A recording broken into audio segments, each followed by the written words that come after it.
नमस्कार दोस्तों, स्वागत है आपका आज के मुख्य समाचार में, जिसमें सबसे पहली बड़ी खबर में आपको बताएंगे कि दिल्ली के मुख्यमंत्री अरविंद केजरीवाल पहुंचे सिंघू बॉर्डर।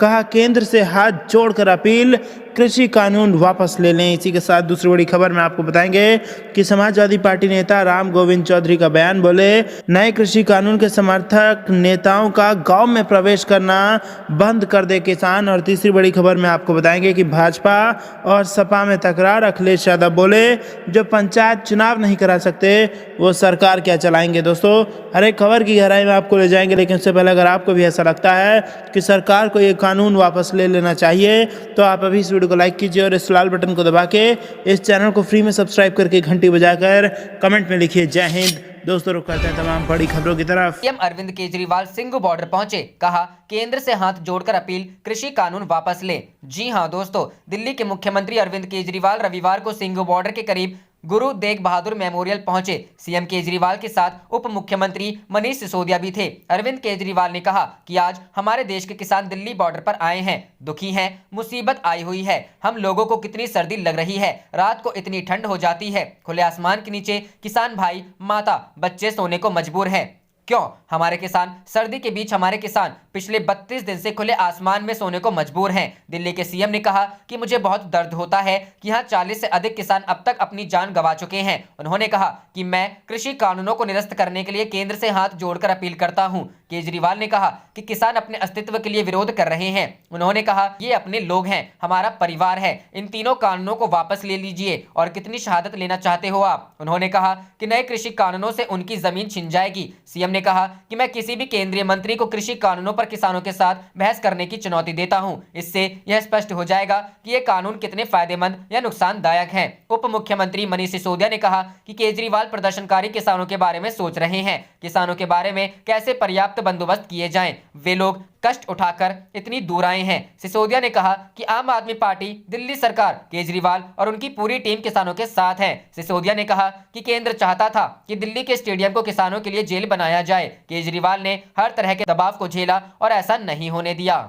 रुख करते हैं अगली खबर की तरफ। सपा नेता राम गोविंद चौधरी का बयान। बोले नए कृषि कानून के समर्थक नेताओं का गांव में प्रवेश बंद करे किसान। जी हां दोस्तों, विधानसभा में नेता प्रतिपक्ष राम गोविंद चौधरी ने रविवार को किसानों से आह्वान किया कि नए कृषि कानून का समर्थन करने वाले नेताओं को अपने गांव में प्रवेश न करने दे। समाजवादी पार्टी के वरिष्ठ नेता चौधरी बांसडीह विधानसभा क्षेत्र के बिसौली ग्राम सभा में आयोजित किसान घेरा चौपाल को संबोधित कर रहे थे। उन्होंने कहा कि खेती बाड़ी और किसानों को निगलने वाले कानूनों के समर्थन में खड़े नेताओं से राम राम, प्रणाम और दुआ सलाम तथा हुक्का पानी बंद करें और गांव में आने वाले सभी रास्तों पर यह नोटिस चिपका दें कि अंबानी अडानी के एजेंटों का हमारे गांव में प्रवेश वर्जित है। समाजवादी पार्टी के वरिष्ठ नेता राम गोविंद चौधरी ने दावा किया कि अडानी और अंबानी के एजेंटों और उनके पैरोल पर जी रहे नेता किसानों में फूट डालने के लिए शासन प्रशासन की मदद से जगह जगह सम्मेलन कर रहे हैं। इसके साथ उन्होंने कहा कि इन एजेंटों से सावधान रहने की जरूरत है। इस सावधानी का सबसे आसान रास्ता है कि इनसे दूरी बनाकर रहें और इनका बहिष्कार करें। विधानसभा में नेता प्रतिपक्ष राम गोविंद चौधरी ने आरोप लगाया कि भाजपा सरकार सभी सार्वजनिक उपक्रमों, दूरसंचार, हवाई जहाज और किसानों की भी अंबानी व अडानी समूह को सौंप देने पर आमदा है। इसके लिए वह रोज नया नया झूठ बोल रही है। आपको बता दें कि उत्तर प्रदेश में समाजवादी पार्टी किसान आंदोलन का खुलकर समर्थन कर रही है। इसलिए वह न सिर्फ भारत बंद का हिस्सा बन चुकी है, बल्कि किसानों के साथ मिलकर केंद्र सरकार और यूपी सरकार को घेरने में लगी हुई है। वहीं भाजपा सरकार ने सपा और यूपी की अन्य पार्टियों पर किसान को बहकाने का आरोप लगाया है।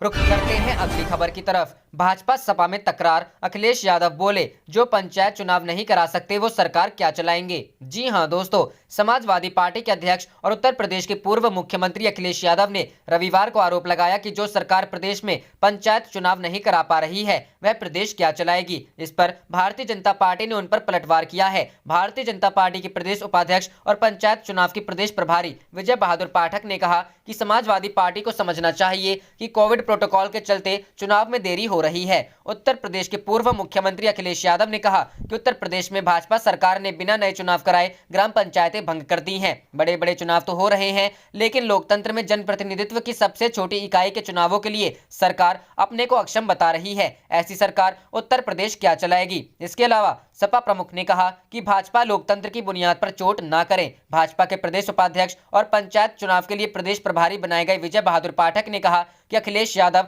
मुख्यमंत्री रहे हैं और वह जानते हैं कि तय समय पर चुनाव होने चाहिए, लेकिन उन्हें यह भी जानना चाहिए कि कोविड प्रोटोकॉल के चलते चुनाव में देरी हो रही है। पाठक ने कहा कि सरकार 6 माह के भीतर चुनाव कराने के लिए प्रतिबद्ध है और उसकी तैयारी भी चल रही है। रुख करते हैं अगली खबर की तरफ। बिहार में कभी भी संकट में आ सकती है सरकार। अरुणाचल में विधायकों के भाजपा में जाने पर ये बोले वरिष्ठ जेडीयू नेता। जी हां दोस्तों, अरुणाचल प्रदेश में 6 जेडीयू विधायकों के भाजपा में जाने पर वरिष्ठ जेडीयू नेता केसी त्यागी ने तल्ख टिप्पणी की है, जिसके चलते बिहार में कभी भी राजनीतिक संकट आ सकता है। गौरतलब है कि हाल ही में अरुणाचल प्रदेश में 6 जेडीयू विधायक पार्टी बदलकर भाजपा में शामिल हो गए थे। आपको बता दें कि अरुणाचल प्रदेश में जेडीयू के 6 विधायकों के बीजेपी में शामिल होने के बाद आज पटना में जेडीयू की राष्ट्रीय परिषद की बैठक शुरू हो गई है। जेडीयू की यह बैठक सीएम नीतीश कुमार की अध्यक्षता में चल रही है। इस बैठक में जेडीयू के 25 नेता शामिल हुए हैं। इससे पहले जेडीयू के प्रधान महासचिव केसी त्यागी ने अरुणाचल प्रदेश के सियासी घटना पर बड़ा बयान दिया है। केसी त्यागी ने कहा कि जेडीयू के 6 विधायकों को पार्टी में शामिल बीजेपी ने बिल्कुल अच्छा व्यवहार नहीं किया। इस पर बीजेपी ने पलटवार करते हुए कहा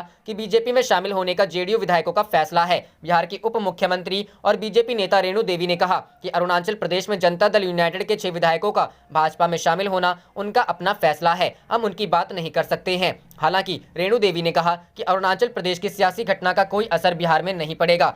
बीजेपी के पास अरुणाचल प्रदेश में स्पष्ट बहुमत है, इसके बावजूद जेडीयू 6 के विधायकों को बीजेपी में शामिल कराया गया। यह बिल्कुल अच्छा व्यवहार नहीं है।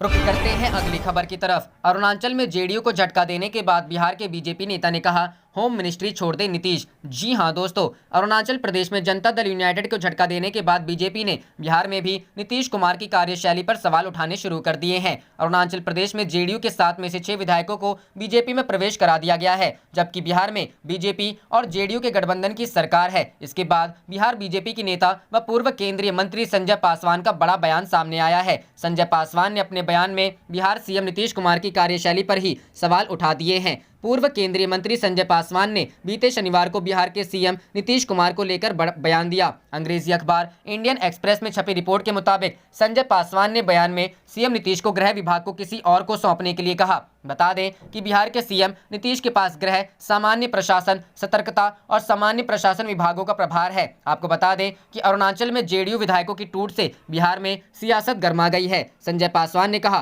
कि नीतीश कुमार बहुत सारे कामों से बोझिल है, उन्हें गृह विभाग किसी और को दे देना चाहिए। मैं यह नहीं कह रहा हूं कि उन्हें यह मंत्रालय भाजपा को सौंप देना चाहिए, कुछ अन्य जेडीयू नेता को पदभार संभालने दे। यह पूछे जाने पर कि क्या उनकी मांग कानून और व्यवस्था के मुद्दे के कारण है, पासवान ने कहा हाँ, कानून और व्यवस्था बिगड़ने के मामले पर प्रभावी तरीके से काम करने की जरूरत है। पिछले 2 हफ्तों में राज्य में 2 दर्जन से अधिक लोग मारे गए हैं। 6 विधायकों के भाजपा में चले जाने पर प्रतिक्रिया व्यक्त करते हुए पासवान ने कहा हमारे पास इस पर कहने के लिए कुछ भी नहीं है। अरुणाचल प्रदेश की घटना को लेकर जेडीयू के महासचिव केसी त्यागी ने पटना में कहा कि इस राजनीतिक घटनाक्रम से गठबंधन धर्म आहत हुआ है। हालांकि इससे बिहार में जेडीयू बीजेपी गठबंधन को कोई फर्क नहीं पड़ेगा। रुख करते हैं अगली खबर की तरफ। चुनाव के बाद लालू से मिलने रांची आए तेज प्रताप। नीतीश सरकार पर कहा अरुणाचल के बाद अब बिहार की बारी। जी हां दोस्तों, बिहार विधानसभा चुनाव के बाद तेज प्रताप यादव अपने पिता और आरजेडी सुप्रीमो लालू प्रसाद यादव से आशीर्वाद लेने रांची आए तो यहां बिहार की नीतीश सरकार पर जमकर हमला बोला। रांची में स्थित रिम्स के पेइंग वार्ड में पिता से मुलाकात के बाद तेज प्रताप यादव ने कहा कि उनके पिता की तबीयत खराब है, इसलिए वह उनका हालचाल लेने आए थे। उन्होंने यह भी कहा कि विधानसभा चुनाव में जीत के बाद वे पापा से आशीर्वाद लेने आए हैं। तेज प्रताप यादव ने पिता से मुलाकात के बाद मीडिया से बातचीत की। उन्होंने अरुणाचल प्रदेश में जेडीयू के 6 विधायकों के बीजेपी में शामिल होने के ताज़ा सियासी घटनाक्रम पर भी प्रतिक्रिया दी। तेज प्रताप ने कहा कि भाजपा अपने सहयोगियों को खा जाती है। तेज प्रताप यादव ने कहा कि अरुणाचल प्रदेश के बाद अब बिहार में भी जेडीयू के नामो निशान मिट जाएगा। तेज प्रताप ने बिहार में नीतीश कुमार की सरकार के गिर जाने की भविष्यवाणी भी की। बिहार के पूर्व डिप्टी सीएम ने कहा कि जेडीयू का कोई अस्तित्व नहीं बचेगा। तेजस्वी यादव ने भले ही यहाँ कहा हो कि बंगाल में भाजपा को हराने वाले को राजद समर्थन देगा, मगर आज तेज प्रताप और लालू प्रसाद के बीच मुलाकात के बाद जब मीडिया ने बंगाल को लेकर राजद के रुख पर सवाल किया तो तेज प्रताप बचते दिखे। उन्होंने मीडिया के सवालों का जवाब नहीं दिया, जो इस ओर इशारा करता है कि बंगाल को लेकर लालू प्रसाद उधेड़बुन की स्थिति में है। एक और जहां बिहार की सहयोगी कांग्रेस और वामदल है, तो दूसरी ओर ममता बनर्जी, जिनसे लालू प्रसाद के मधुर राजनीतिक संबंध हैं। ऐसे में लालू प्रसाद अभी इस बारे में अपना पत्ता नहीं खोलना चाहते। रुख करते हैं अगली खबर की तरफ। लेफ्ट कांग्रेस का गठबंधन, किसका होगा फायदा, किसका बिगड़ेगा खेल। जी हां दोस्तों, विधानसभा चुनाव को लेकर पश्चिम बंगाल में राजनीतिक सरगर्मी बढ़ गई है। चुनाव को लेकर राज्य की सत्तारूढ़ पार्टी टीएमसी और बीजेपी आमने सामने है। टीएमसी सुप्रीमो ममता बनर्जी को अपनी कुर्सी बचाने की चुनौती है, तो बीजेपी बंगाल में पहली बार कमल खिलाने का लक्ष्य रखा है। इस बीच ही कांग्रेस और लेफ्ट ने चुनाव में गठबंधन का ऐलान कर दिया है। बीजेपी और टीएमसी के मुकाबले के बीच कांग्रेस और लेफ्ट के गठबंधन से विधानसभा चुनाव में अब मुकाबला त्रिकोणीय होने जा रहा है। यह मुकाबला टीएमसी, बीजेपी और लेफ्ट कांग्रेस गठबंधन के बीच होना लगभग तय है। साल 2011 में ममता बनर्जी ने लेफ्ट को सत्तायुक्त किया था और 34 वर्षों के लेफ्ट के लाल किले को ध्वस्त कर बंगाल में मां माटी मानुष की सरकार बनाई थी। हालांकि उस समय कांग्रेस और टीएमसी साथ में थे और उनका मुकाबला लेफ्ट के साथ था, लेकिन 2011 के चुनाव के बाद लेफ्ट और कांग्रेस लगातार हाशिए पर है और बंगाल में बीजेपी का उत्थान हो रहा है। बीजेपी, टीएमसी, कांग्रेस और लेफ्ट के लिए चुनौती बन गई है। जाने से पहले आप इस वीडियो को लाइक कीजिए और इस लाल बटन को दबा के इस चैनल को फ्री में सब्सक्राइब करके घंटी बजा लीजिए। आप देख रहे थे आपका अपना चैनल धड़ाधड़ न्यूज़। जय हिंद, जय भारत।